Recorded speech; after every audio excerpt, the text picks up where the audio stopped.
Bismillahirrahmanirrahim, assalamu alaikum, bonjour à tous, j'espère que vous vous portez bien.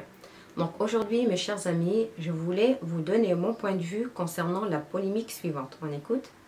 Madame la Présidente, nous faisons le constat avec regret qu'un syndicat étudiant auditionné a fait le choix d'enfreindre le principe même de laïcité auquel doit s'astreindre notre Assemblée. Le sujet des conséquences de la crise sanitaire sur l'avenir de la jeunesse de notre pays est assez grave pour que la représentation nationale n'ait pas à subir dans ce temple de la démocratie les démonstrations communautaristes de certains. Le syndicat étudiant, autrefois majoritaire, fait un choix délibéré que nous n'acceptons pas. Attaché aux valeurs de notre République, conscient du symbole terrible pour notre Assemblée de cette attaque préméditée, nous ne pouvons cautionner cette image de la représentation nationale, rester silencieuse et masquée, face à cet acte politique communautariste délibéré. Les députés et les Républicains décident donc, Madame la Présidente, Madame le rapporteur, de quitter cette audition. Alors, ce jeune député, qui fait partie du Parti des Républicains, après lecture de son texte, qui paraît savant, nous dit que la personne qui va être auditionnée ne peut être écoutée. Pourquoi? Parce qu'elle porte un foulard. Et donc, ils décident tous de quitter la commission. La présidente de la commission le recadre, justement avec les valeurs de la République. On l'écoute. Merci. Alors, vous allez me faire le plaisir d'entendre ma réponse. Comme ça, on remettra peut-être aussi les règles. Aucune règle n'interdit le port de signes religieux dans le cadre de nos travaux pour les personnes auditionnées. Non, mais laissez-moi finir, je vous ai écouté jusqu'au bout. Le port de signes religieux est par ailleurs accepté pour les personnes assistant aux séances publiques dans l'hémicycle de l'Assemblée nationale. La seule règle prévue par notre instruction générale du bureau s'applique aux députés dans l'hémicycle. L'article 9 prévoit que ces derniers ne peuvent porter de signes religieux ostensibles, un uniforme, des logos ou des messages commerciaux ou des slogans de nature politique.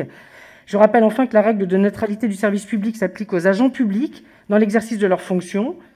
Cette règle ne trouvant aucunement à s'appliquer dans le cadre d'une audition menée à l'Assemblée nationale, je vous laisse le choix de partir si vous le souhaitez, mais c'est un mauvais procès.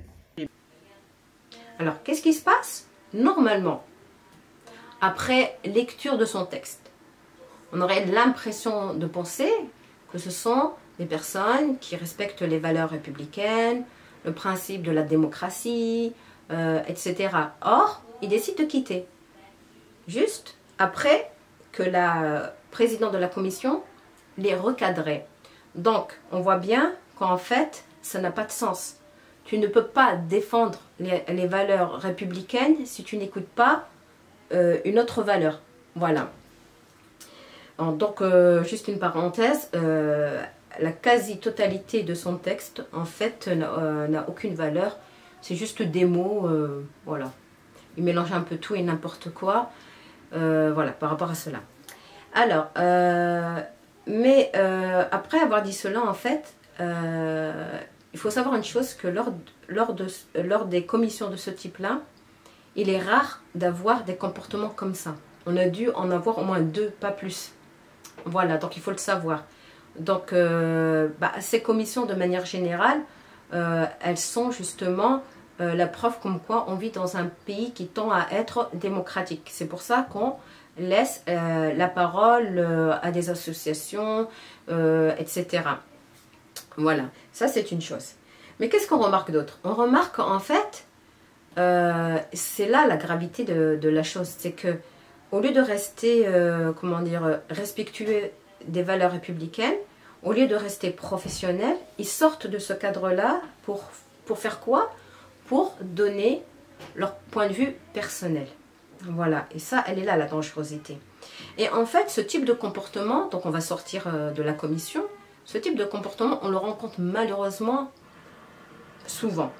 C'est-à-dire que lorsque vous allez dans un établissement quelconque, il se peut que vous avez en face de vous une personne qui connaît le règlement de la maison, mais elle ne va pas vous renseigner, elle va mal vous parler, elle va donner ses opinions personnelles et elle n'a pas le droit de le faire. Donc il faut qu'elle reste dans le cadre professionnel. Voilà.